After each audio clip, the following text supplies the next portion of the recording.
So cute.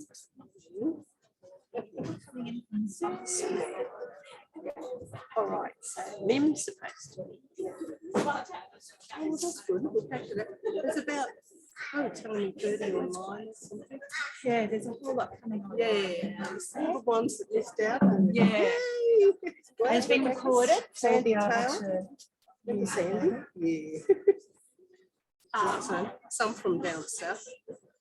One from Sydney. You got your phone? Yeah. Okay.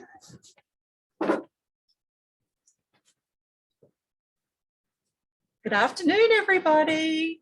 A very warm welcome to you. I know this is going to be a wonderful afternoon.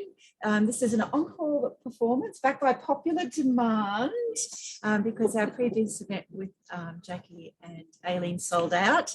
And also last time we failed on the Zoom, which was my fault, but this time people are joining us on Zoom. It'll be recorded and it will go up onto our YouTube channel as well for people to circulate.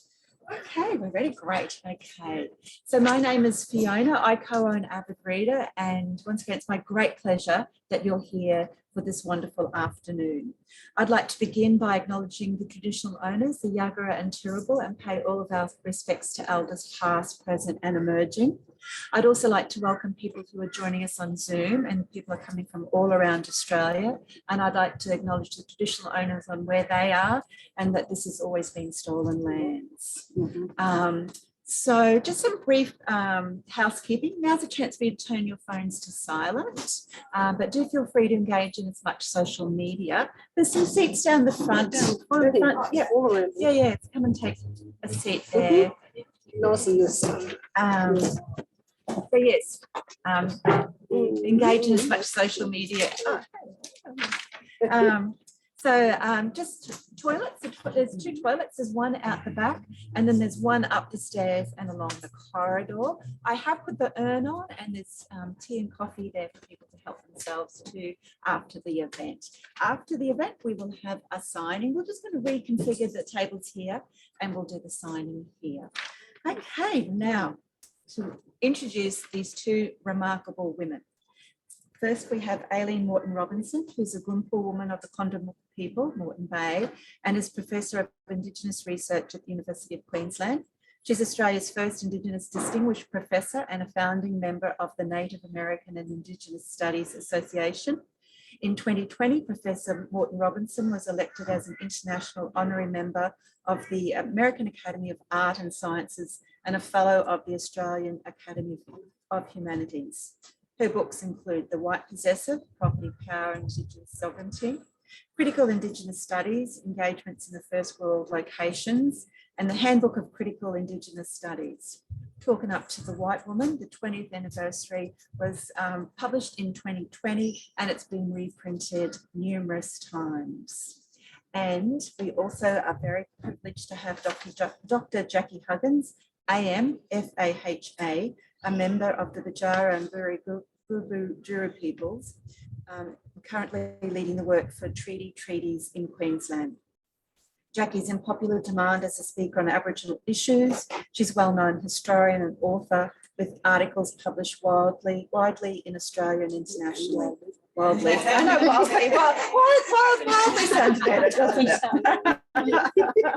Well, we'll change the bio for that. Yeah. Her acclaimed biography of her mother, Auntie Rita, was published in 1994. Keeping It in the Family, her biography of her father, Jack of Hearts, was recently launched to great success. An updated edition of her acclaimed book, Sister Girl, was released in January this year, and it's also been selling like the clappers, as they say. Can I ask you to join me in welcoming Professor Aileen Moreton-Robinson, Dr. Jackie Huggins.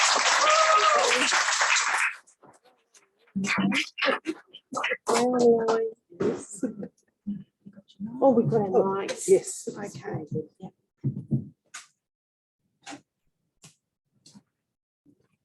Sister Girl. Hi. Last time, remember? Last time we just went in the backgrounds. Yeah, but you were being bossy last time. You know, you're only 2 weeks older than me. I have a pajama top, you know, and it says, and I bought it for my son. It's got I am not bossy. You just don't listen. Right. You know, don't do that. Is that true? Right. Well, but this time I'm going to ask you some questions. All right. So, you know, when you brought out Sister Cup, and I reviewed it, and I want to read that out actually to people. But I remember when I read it, I thought to myself, you know, this is probably one of the first writings about Aboriginal women as servants, right? And so I thought if you could like talk to that about why you decided that you needed to do that work at that time, because that was basically before other people had realised that Aboriginal women and men and boys and girls were servants in middle-class white homes in Australia. So you could, what drew you to that chapter? Okay, it started when my professor of history, Professor Aileen Moreton-Robinson at UQ, said to me, you're given a third year subject. He said, why don't you write about Aboriginal domestic servants? And I thought, I said, oh, man. I said, well, I hear those stories all the time, you know, from my mum and my aunties. And he said, well, all the more you should, because unless you do, this history gets lost. And I must say, that, you know, I got a lot of mileage out of that in terms of writing about the domestic servants. And all the women now, they've all passed on, of course, but, you know, I can still hear them talking. And you would know Natalie Harkin. Hello, Natalie, if you're there, from Adelaide. She did an exhibition, and I went down for it in Adelaide last November, and it was called Apron Sorrow, Sovereign Tea, T-E-A, you know. And she had an amazing, it was like a closed on, what, Illusois, do you call it? Yeah. And it had the photos of the women, it had the aprons, it had the video shooting. So there was Natalie, Simone Tur, and their team, you know, running it. So it was really nice. And you would know this because I'm involved with Atlantic Fellows and they quote you all the time, you know. Lucky buggers. Yeah. And I thought, well, she should be on the next board. I'm just, you know, telling you like to do that. Going over to Thailand next month for a nice little drive. But anyway, but you know, isn't it nice though when we hear that response from women who take it in and scholars? Yes, yes, absolutely. I think that, you know, I mean, I think doing this kind of work where you're actually writing about the effects of colonisation in multiple ways, you know, you do it because it needs to be done, right? Like, and we tell the stories. We bring to the surface the things that Australia hides from itself as much as it hides internationally. And I think that, you know, that work still, there's still a lot of that work that needs to be done, Jack. Yeah. Right. I remember thinking when the Bringing Them Home report was for the stolen generations, you know, they took lots and lots of evidence, right? But where were the white people who had Aboriginal people in their houses as domestic servants? None of them basically gave any evidence in that, right? And yet they were the recipients of that slave labour. And, you know, so again, it's the silence around what white Australia was complicit in, you know, in that slavery, and yet denies it. And even when there's an inquiry, there's still this silence. So the silence, even there for me around the stolen generations, are all the white families that benefited from that labour. Yeah. And if we're going to talk about, people want to talk about reconciliation, But I honestly think that what we've got to try and move towards is, people have got to start thinking about atonement. And I use that word because I think people say, well, I am not responsible for what happened in the past. And yes, to some degree you're not, but you benefit every day from the theft of our lands, right? From our dispossession. As much as we are disadvantaged by it, people benefit from it. And so to sort of think that you're outside of history is just not true. You benefit from that history of dispossession, and that's why Australia exists as it does. So I'm interested in the silences in history, and you being an historian, I mean, I'm sure that you know that there's more to tell. There's more to tell, and yeah, I think we have just scratched the surface, really. And that stuff that I did 30 years ago now, that stuff still is very very fresh, and people should know that history, in fact, as we embark on a truth-telling process around this country, not only in Queensland, it's going to bring up some of those very unpalatables and those grey areas of our history. And so it should, because it's been left in the dark far too long. And when I did Sister Girl, the refresh version of it, see there with the grey hair, not the black hair now. I always get to bring that book, but what I've written is a third of it is new material. So I wanted to do stuff around terrorism and reconciliation as well, in terms of my journey over the past 40 years. So that was a third of it's new. And I wanted to, you can start anywhere really. Some people said, oh, they couldn't get through the first couple of chapters because they didn't know them, and they were so hard, I thought, well, you could have gone to Don't Call Me Auntie one. That's another controversial one too, I might add. But it's not chronological and it's not subject driven at all. And I remember you coming to me to do the, you said you were doing the best review anyway. I think it was. But also, and I said this last time, your whole analysis around the Huggins Bell debate was just incredible. No one got it.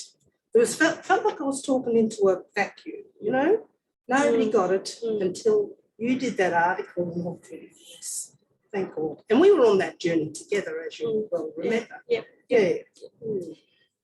No, that was an interesting journey, but I think that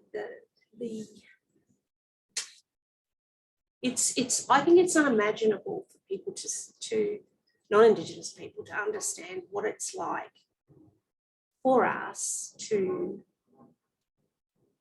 understand that we are marginalised, understand that we are inferiorised, understand that we're supposedly not to be in place in this country, and then we have to go to work, right? And we have to work in a non-Indigenous context, and we are assaulted daily by the things that are said in front of us, and we have to put up with that in order to have an engagement.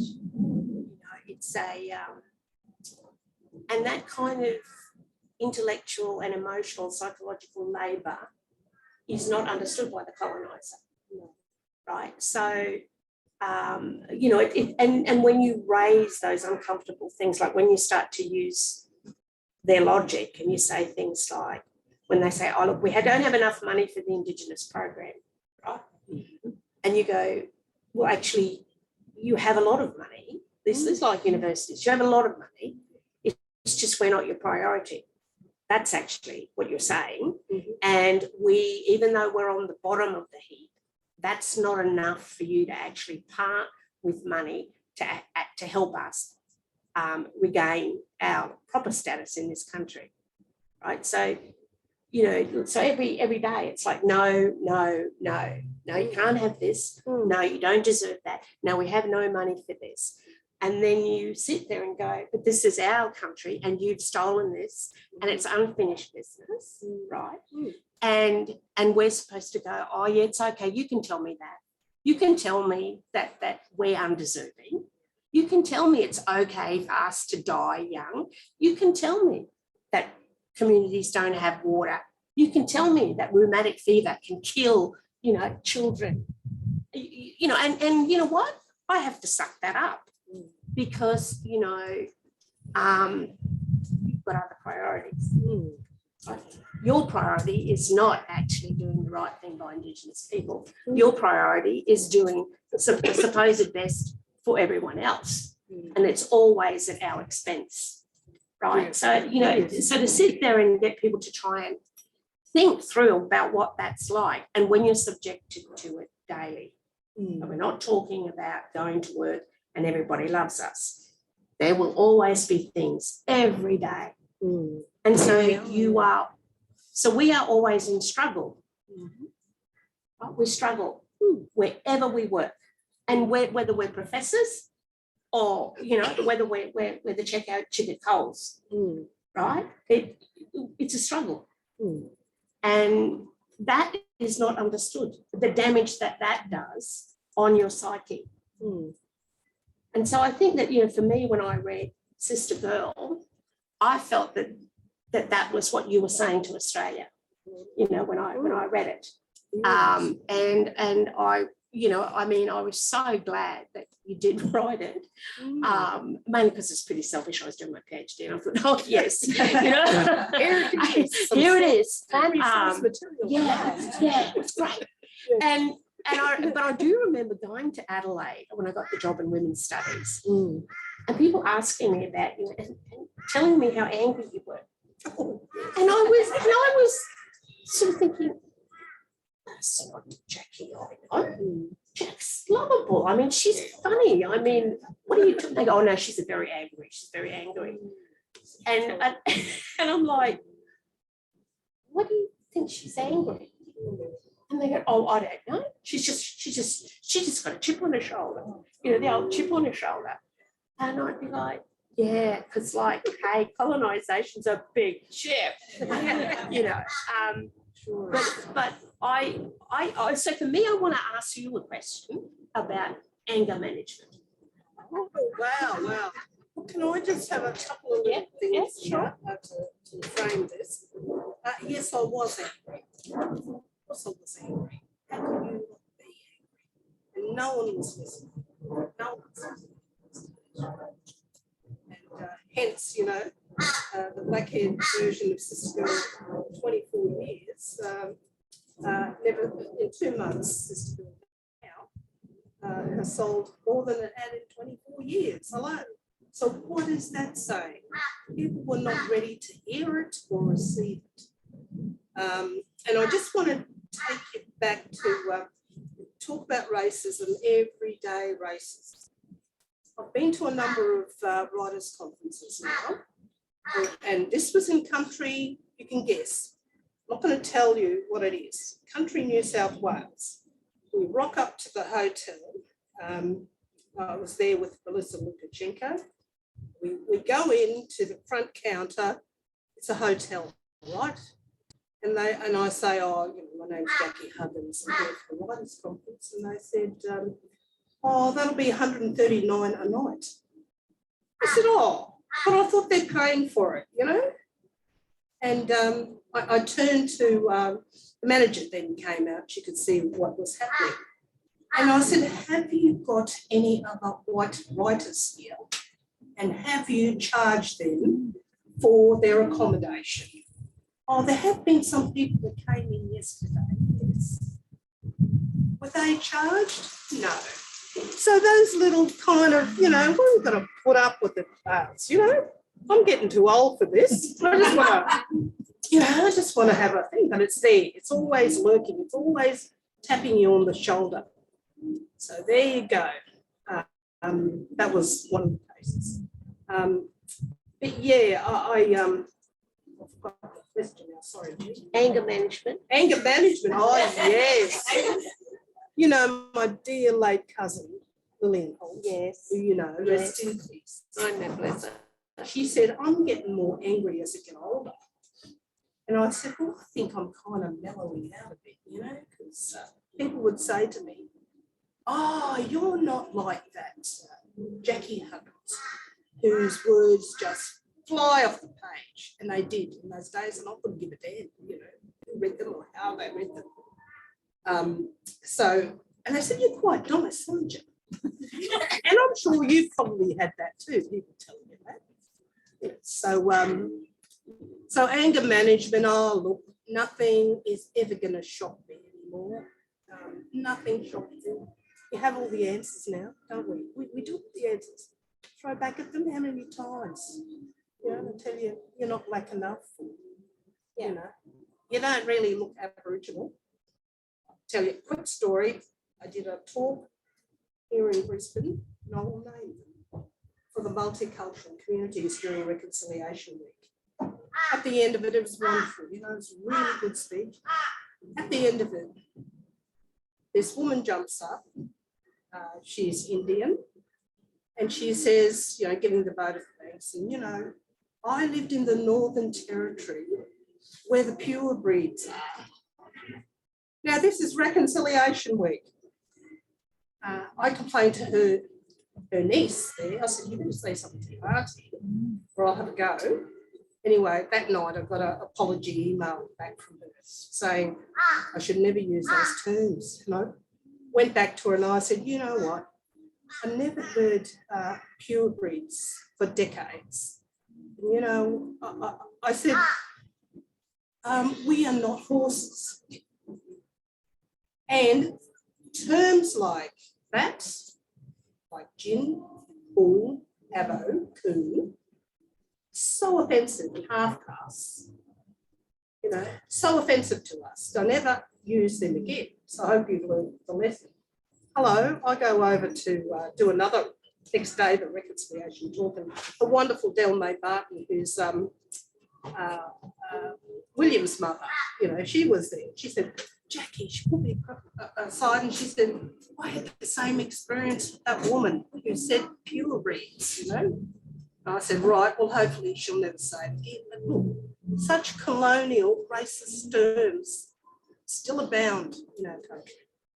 I should be reading our books, shouldn't I? They should. Yeah, so anger management, sorry, get back to the story. Look, I haven't even had COVID yet, but forgetting some stuff.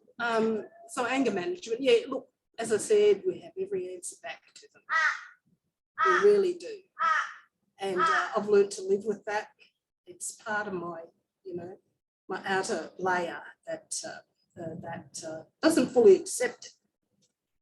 But always, so I was brought up like your mother brought you up. Any kind of racist taunt, anything, you fight back. You go for it straight away. And I still do that now. But anger management, I think if you let it get to you, it would kill you, I think we all, with the terrible diseases that are out there now, it does, and it can really affect your health. So I tend to keep that stuff out there and not let it come into my heart. And I thought, well, that's their issue, it's their problem. What about you? Can I ask you? No, you do that. No, so I suppose for me, because it comes up so often, that we're angry, and of course that's not a nice way to be, apparently. But I sit there and I think, yeah, but by whose value system? Like anger is problematic for people who have learned to be repressed. Right. So the repression of anger speaks more to the way what it's like to be white than what it does to be Aboriginal, because Aboriginal peoples, you know, had our own dispute resolution, which was settled publicly, which was settled verbally. It was very structured. Anger was a part of law and resolving dispute. So the idea that anger is bad comes from where? Right. So when I think about people saying to me that I'm angry, I think, you know, when I was younger, I would try and be nice because I thought, oh, you're not allowed to be angry. You know, this is the coded message. Like only, you know, black women who are angry, they really need to, you know, something wrong because we're like emotional and, you know, all that stuff. And I've just like I've come to think now that, you know, anger is such a generative emotion on so many levels. I mean, anger has taught me to think. Anger, you know, I make anger an enabler, right? And I don't think that it's bad to be angry. And I think that we have every right as Indigenous people to be angry. You know, this is unfinished business. This is our country. The Mabo decision did not basically destroy terra nullius. The Mabo decision created a new rule of extinguishment in the common law. That is not getting rid of terra nullius, right? And it had to do that in order to be able to not see itself as what it did was illegal, right? So sovereignty can't rule against sovereignty as being illegal. So it had to find a way in which it could rationalise its existence and at the same time say, well, native title comes from common law. So there you go, you black fellas, it's for you. And so people think, oh my God, everybody's lovely, you've got native title, isn't that wonderful? You're recognising, you know, Aboriginal people's sovereignty. Wrong. And again, it's that, you know, I write about the white possessive, and in it, it's the way in which things like native title rights, okay, and you go, so under native title, Aileen, you can go and take a bucket of yuggeries. But you know what? Every other person in Australia can have a bucket of yuggeries too underneath the Fisheries Act. So your native title to take your traditional food, Aileen, is only to equate what everybody else has got in the Fishery Act. Right. So, whoa, yeah, I'm really thrilled about that. And then it's like, oh, the other thing is with native title, you can go and get some wood to make boomerangs. Right. But look, you shouldn't be residing. There's no real right of residency. I don't know whether Australia understands this. There is no right of residency under native title. Under the Native Title Act, the land has to be converted to a different form of tenure in order for blackfellas to live on their land. But underneath the Native Title Act itself, there is no right to reside. And Australia, kind of like wakey, there's no right to reside. So the question then becomes of the High Court, where the hell did you think we were living? Hello? Hello? Where did we reside? Hello? But no, you can't have that as part of your native title. But we will recognise native title because, like, you know, we're decent people. But we won't give you the right to reside on your land.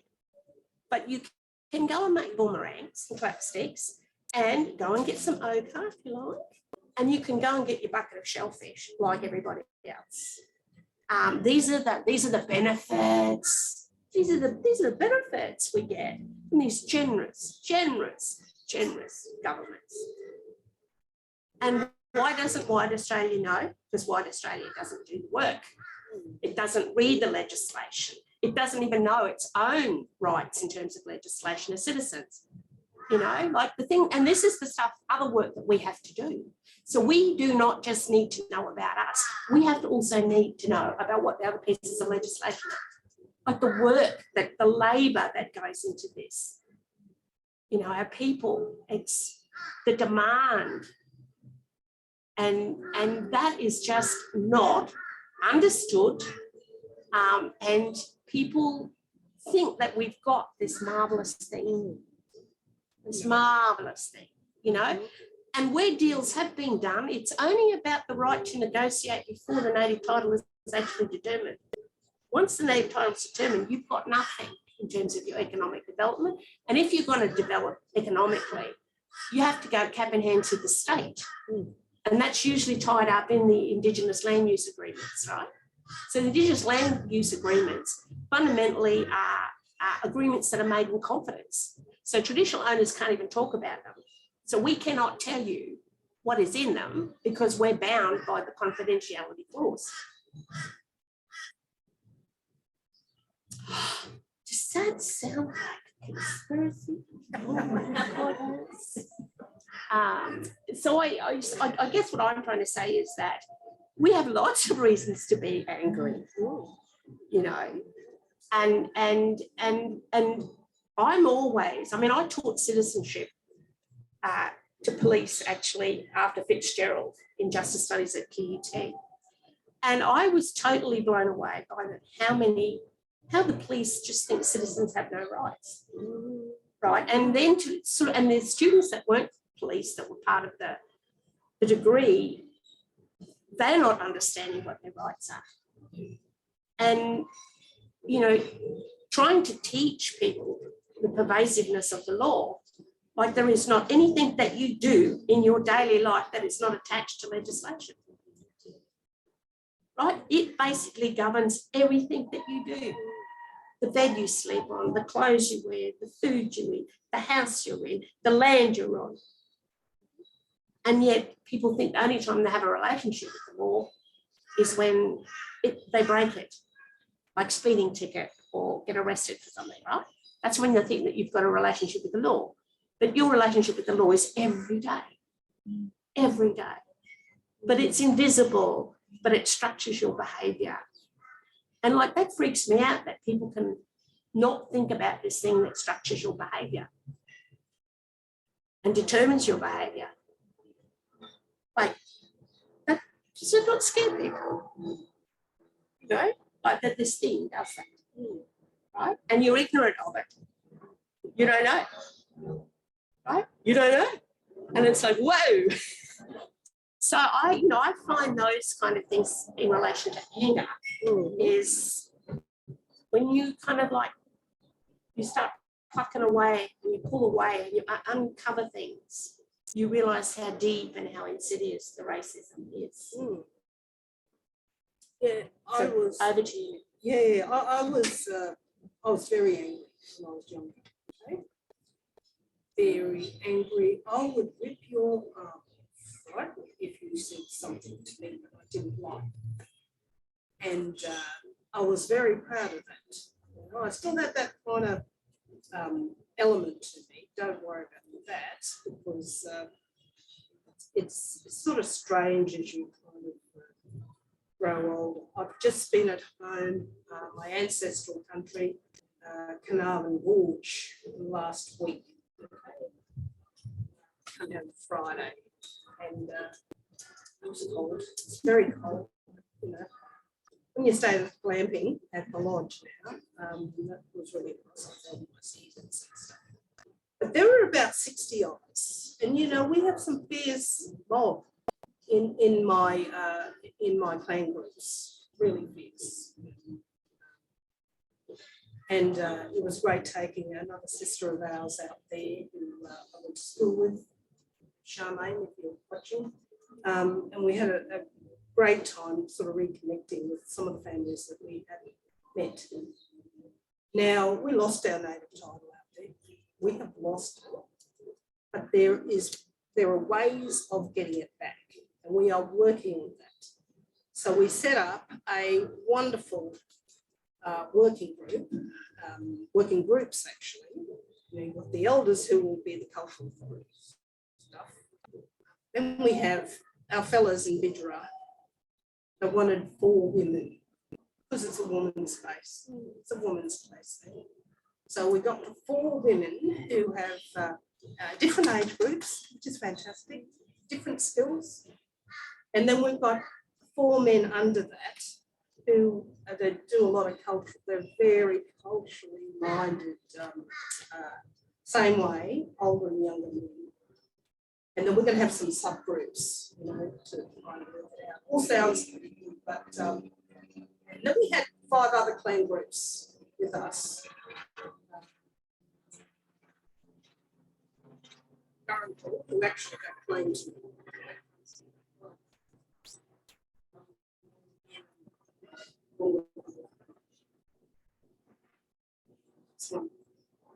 But anyway, for the first time I've ever seen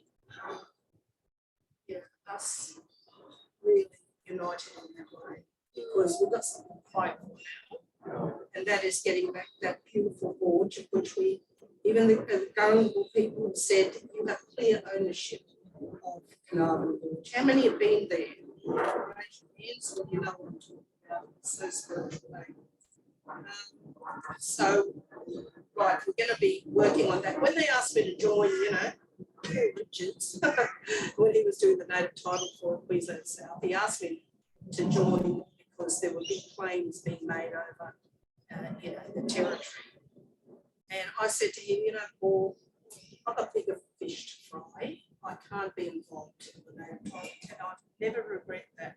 You know, as we traverse life, we pick our fights and which ones we're going to get involved in.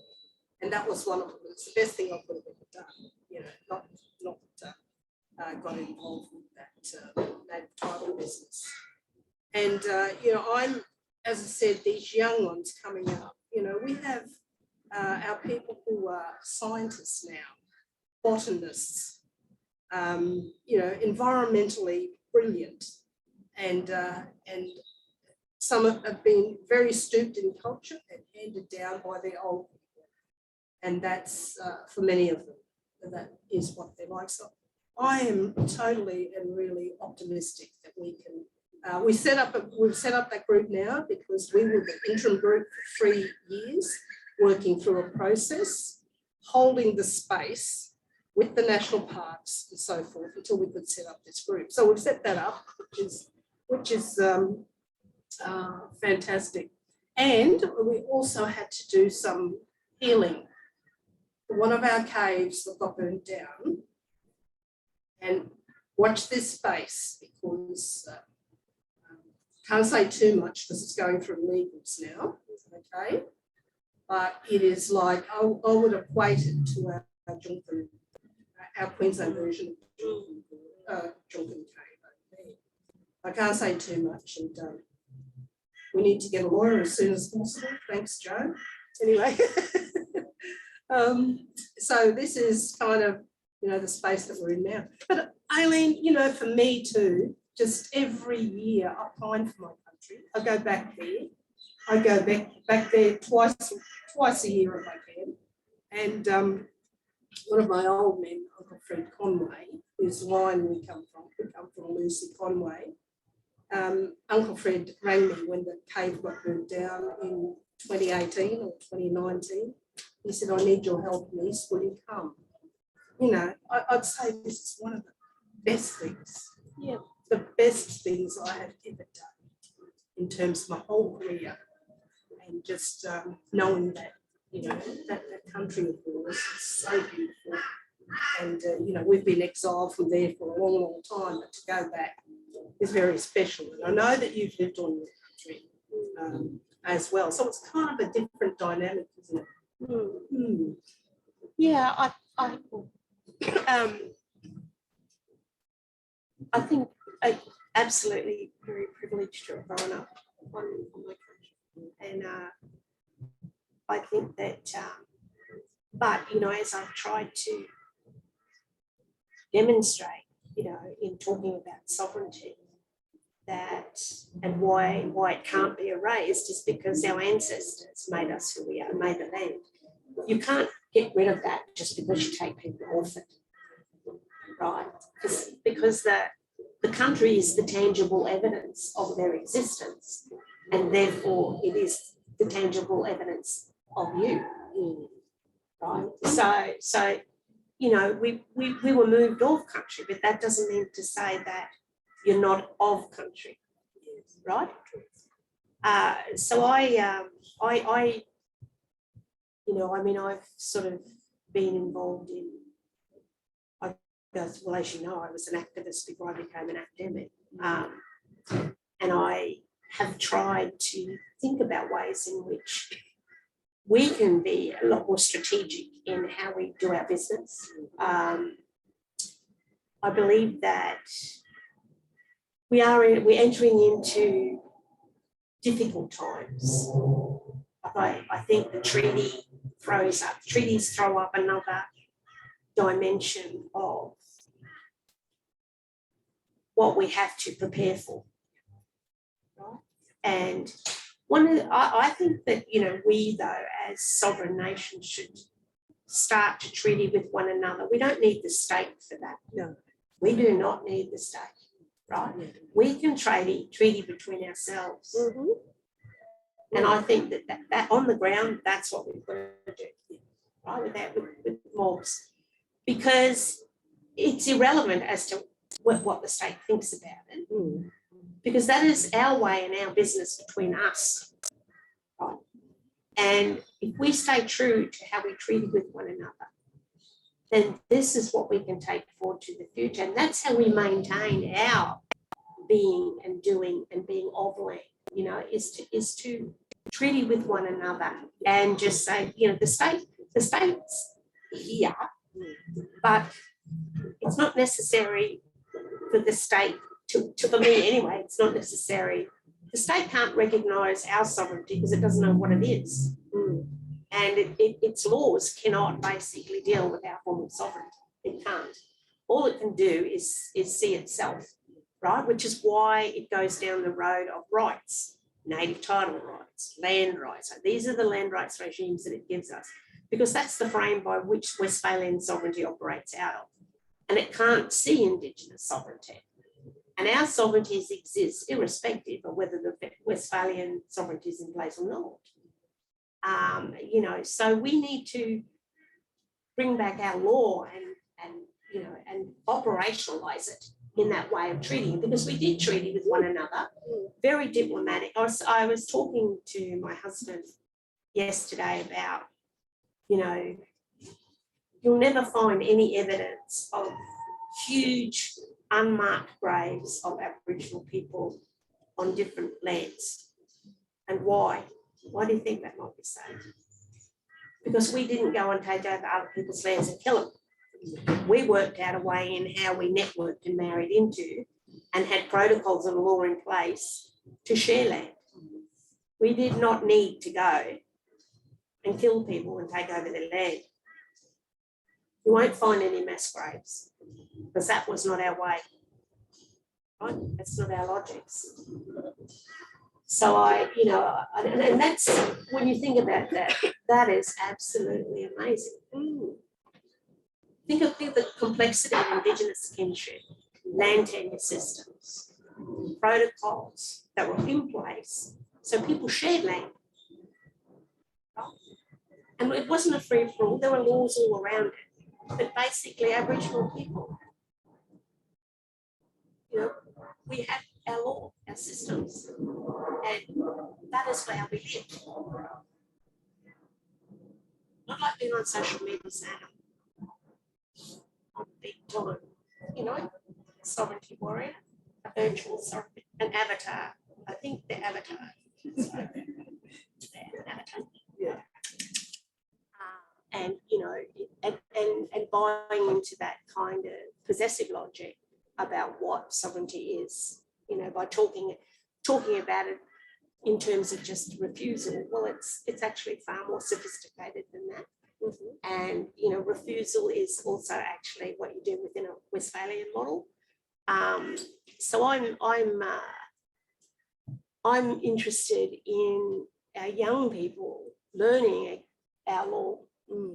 And I think what you're doing is fantastic, you know, and it's, I mean, my granddaughters are here today.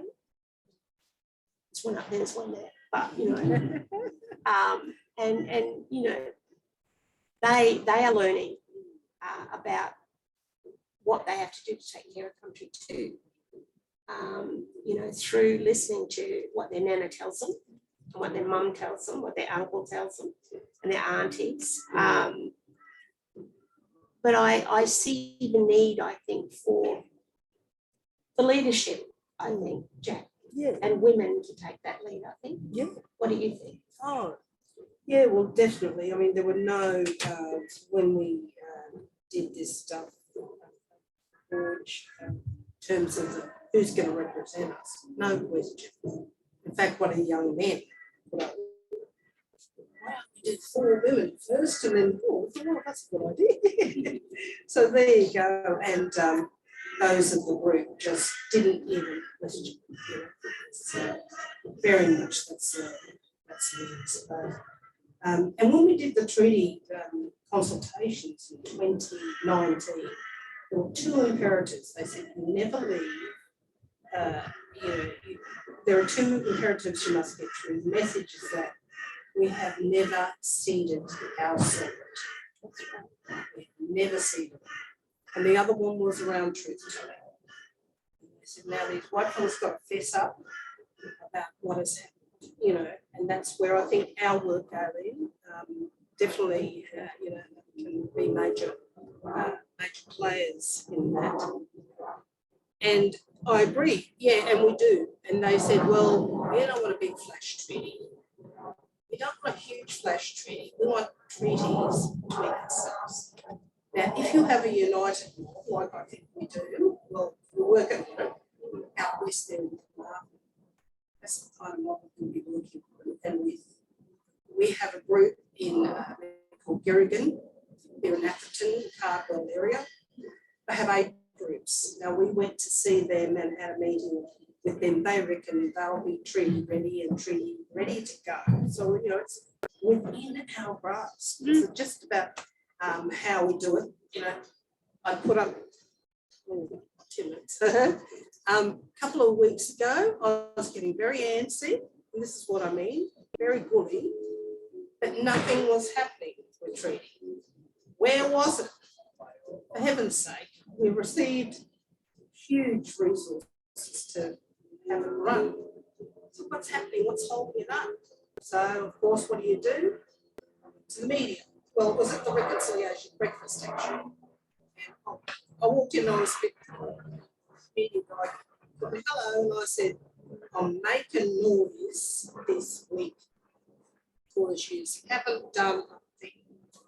He goes, oh, you sort of jumped back. And I told the minister who was sitting next to me, Craig Crawford, I said, Craig, something's got to be done. And he said, Jackie, I'll just leave that to you. Thank you very much. And so I went out, and then Nick would have followed me and others, all the, the old Treaty Advancement Committee. He said, you're going to make noise. And hello, the next week I was called into the Premier's department, which was good because I had a meeting with my senior advisor, very cordial meeting.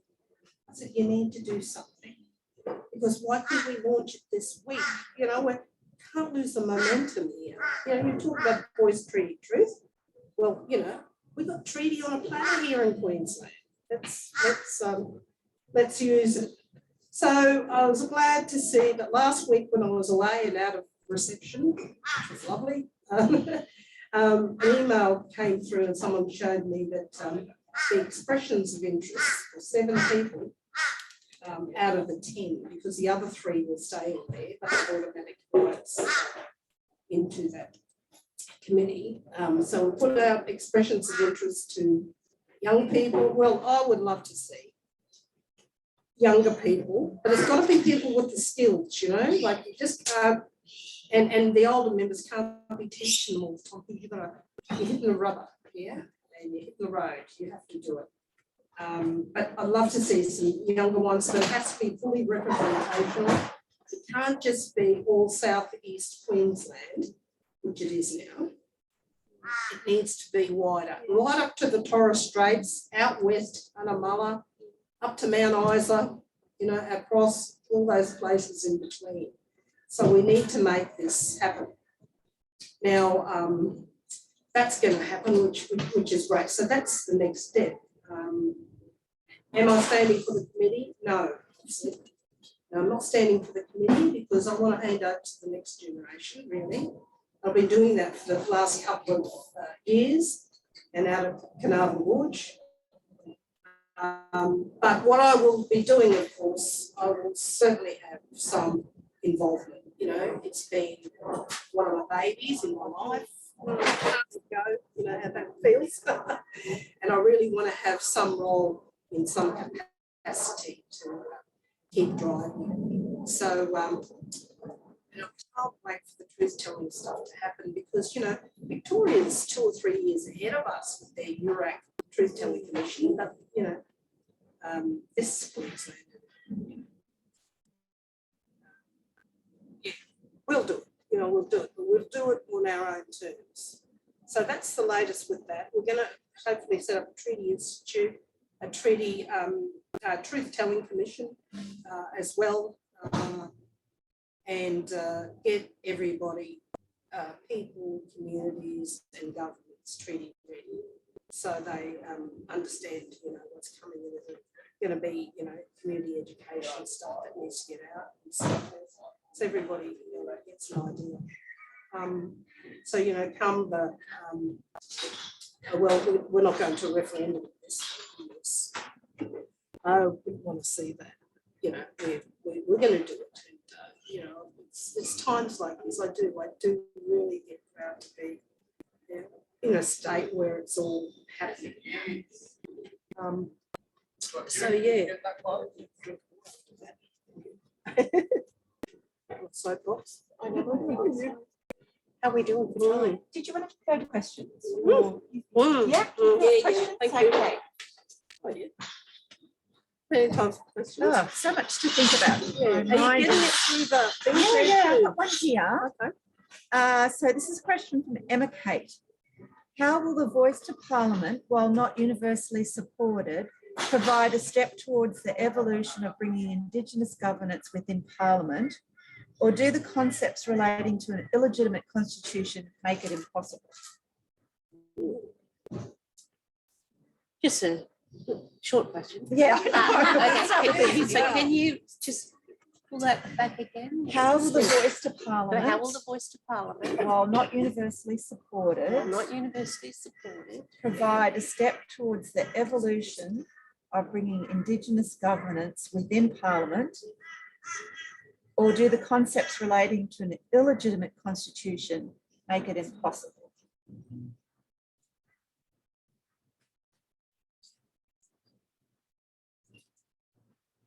I think the voice, I think people are sort of really, sorry. So, Emma Kate, I think that, you know, I think there's a lot of misunderstanding about the voice to Parliament for starters. And, you know, it's basically not about ceding sovereignty. You know, I want to make that point. Yeah. And it's fundamentally about a mechanism that sits outside of party politics.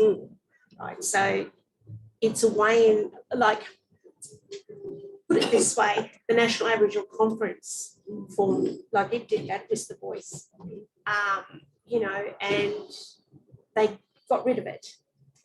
ATSIC got rid of it. Like we, at this point in time, you know, whilst I think it's great that people are getting into Parliament through parties, I also think that there is a need for not being tied to a party to provide advice.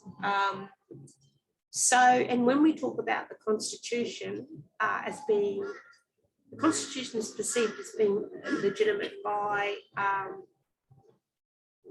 you know, the state. I mean, it's how it functions, right? It's how, through that. But it's also a constitution that is highly problematic in that it's a constitution that's states-based rather than citizenship-based, right? So it's not about really citizens, it's really about the rights of states. And it was set up like that. So it's, you know, I think the Constitution needs an overhaul, you know, per se. And for us to be, I guess, in the preamble is precisely that. I don't kind of think that there will be great change. And in that sense, but I do think that there has to be some mechanism by which we can articulate from the grassroots level through to Parliament that is not, confined by party politics. That's my concern, is that because you do have to toe the line, when you become a Labor Party or you become a. So I'm of the view we need some kind of mechanism. Now, whether or not that is, the mechanism,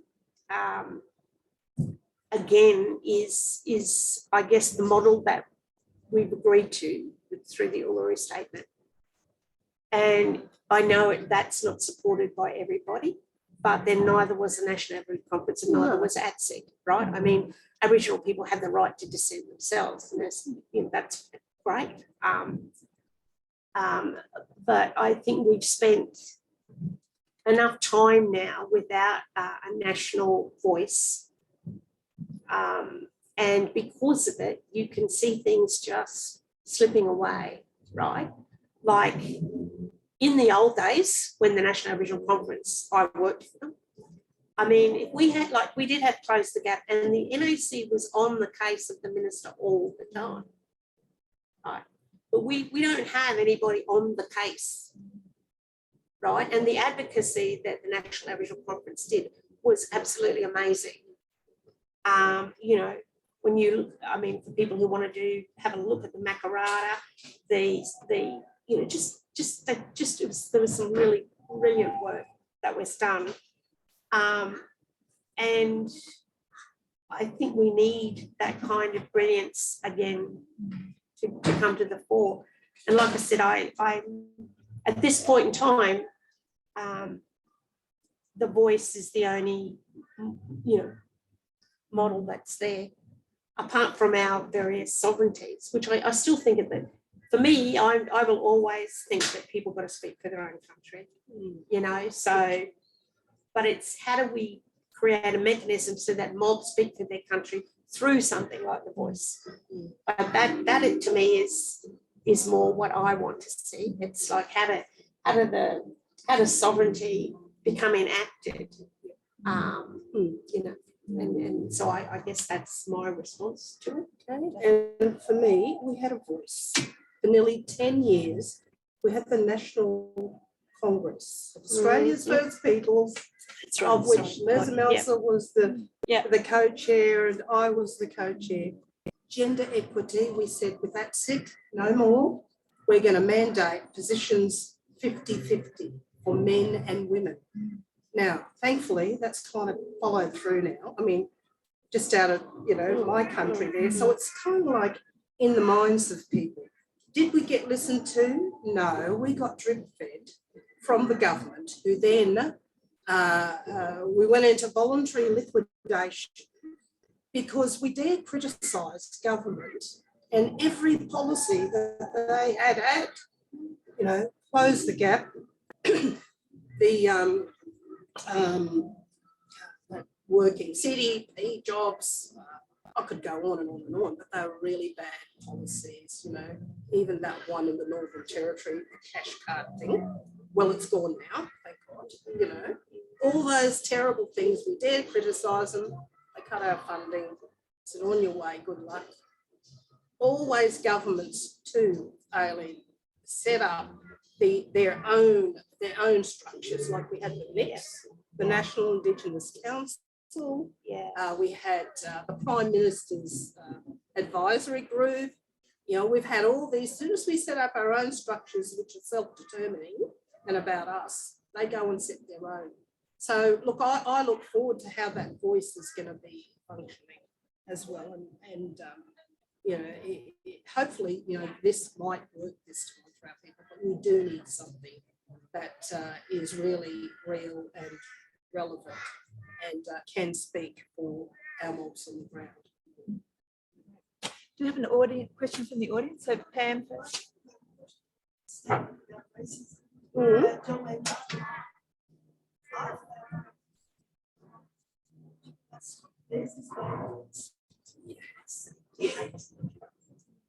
remember that. God, she's a man.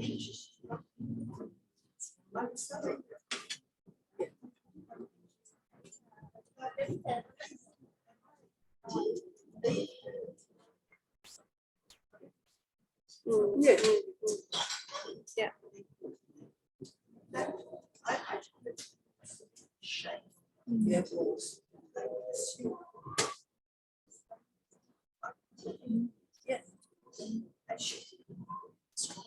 Yeah. Yeah. Right, Shane. A question here? I wanted to say I think that my roots and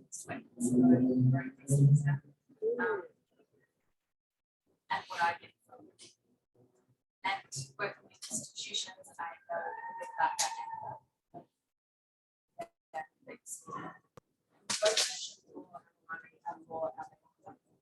the way that people don't understand the local law that's imposed upon us, or the law for the land that's underneath as settlers in this country. And to pick up this book, I pick it up, my children pick it up because our liberations and stories. But for a lot of settlers, it's so quickly turn away from these things that are not part of the curriculum, they're not part of the stories that we tell and share that make everybody strong. So my question is, like, how do you encourage engagement in critical consciousness, story sharing, together that understand humans and their strength and the ways that the system hurts us? Like, how do you encourage that engagement? Because these books have been 20 years Lizzie Branston, like, this information has been long before us. It's not been engaged with. Like this, that's a struggle. Okay, so sorry for Zoom. It was a very beautiful and powerful question. No, it was great, thank you. Asking Dr. Huggins and Professor Moreton-Robinson to reflect on how do we get non-Indigenous people to engage with the issues. Sorry, that's probably very poor. Yes. Critical consciousness. How do we engage with? How do we engage with critical consciousness?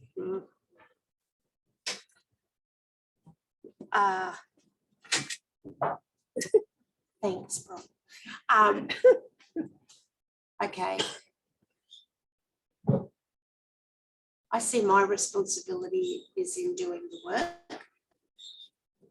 I do the works in order to seek an engagement, but I can't make people engage, right? You can't. But I will keep doing the work, seeking an engagement. That is the very best that I can do.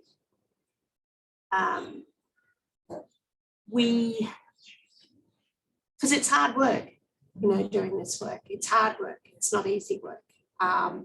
And we are like, we were trailblazers in what we did, right? So, but I am mindful that, and I suppose I'm going to disagree with you because I know what my citation count is and that people do actually engage with my work. So, and that's not sort of, but the interesting thing is, all the engagement with my work is basically overseas. All right. So, like, I'm considered to be a global, as I say, that little book took me around the world, didn't take me around Australia. So the ideas are engaged at a different level and in different Indigenous contexts. Here, it's taking, like, I know a lot of people have read the book, and it was the bestseller in 2020 for Queensland University Press, right? And even though it's old, but I do think that I do things like this. We do things like writers' festivals. We put ourselves in context where we can get the word out, where we can try and at least engage. I'm not a big fan of social media. and neither do I want to be. And I'd rather kind of do the deliverables in person. I feel that, we are getting on. I mean, that's the other thing. So it's really the younger ones that need to step up now and take the fight forward, right? Because we're still in, and I say we're at war, and we are still at war. If we're not at war, then why do we struggle and die? And why do they kill us? Why do we have over 500 people die in custody? Why is it that 1 in 7 of Aboriginal adult population are incarcerated? Why are Aboriginal women 10% of the murdered and missing? I could go on, but that might make me angry. So I think it is. It's about, and there's nothing to stop people from having their own, like social media can be a place where you can have safe conversations and engagement. I mean, there's I don't see that. I see it as being a lot of the time, a very unsafe space for people. And we've got to try and find ways where we can have those, conversations where we are pulling more people to us in terms of doing things, and trying to progress things, because it's not, I'm going to say it's not, the problem that we're facing now is about our existence as humans, per se, right? Per se, and it's not. And if you look at the way in which, the West has treated the planet, you can see the same logics in the way they treated Indigenous people. It's extractive, it's murderous, it's, right? So there's logics at play in terms of what humans do to other humans and what humans have done to this planet and our non-human relatives, right? So, we are, that's the crisis, and Aboriginal, what gets done to Indigenous peoples is like that canary in the coal mine. So when you look at how things are getting worse for us, it's because they're doing things worse to the planet, right, and to others. It's and I feel it in my heart that I just that's, to me, is the big issue, right? And racism is the way in which that inferiorization and that it operates through that logic. Yep. But it's, one could say, you can think about racism in that way, but when you start to look at the way in which species are treated, non-human species, you see the same kind of logics at play, and so how do we get that message out? That the imperative is your existence. Yeah, the imperative is the existence. So I'm just like, I don't know. I'm going to be quiet. Look, Okay, a final comment from you there, Jack. look, I just want to refer you to the Griffith Review. There's an article in there from Tila Reid, who's a big fan of you and I, she's quite a dustbin.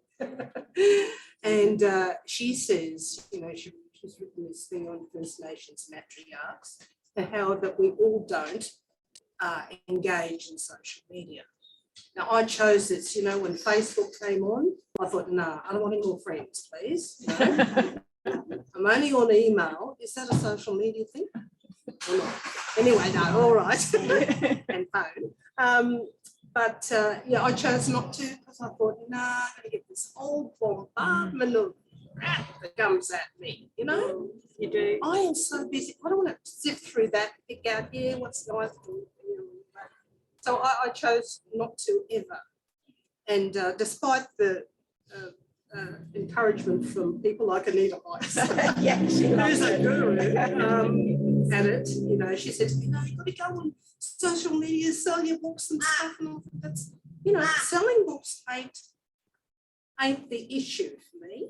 It's about getting the message out, you know, and you know, who really cares about that? As long as people, you know, will buy a book today if you haven't already got one, or 2 books from us. But no, for me, you know, it's just been a very, it's just been the way that I wanted to do, not social media, you know, and I've survived. Don't worry, I hear all the stuff that might come at me through this one said that one, or they will send you messages. So it's cool, but you know, call us old-fashioned, but that's a really lovely article in there that she's written. That Pat Anderson as well. Yeah, No, it's great. a few of us. Yeah. Okay. Thank you. Okay, I might just read that one. Look, thank you both so much for doing the work and for coming out. It's incredibly generous. I think for the non-Indigenous people in the audience, we now have to reciprocate. So we do have to do some of the heavy work. We do have to be reading. We do have to be engaging in the ideas and not just relying on you guys coming out on a Sunday afternoon. So congratulations on your books. I think I encourage everybody to buy a copy if they haven't, but just as importantly, make sure that they're in your school libraries, make sure that they're in your workplace libraries, and make sure these ideas are there for us to engage with. It's been a great pleasure, a great honour. Can I ask you to join me in thanking Dr. Huggins?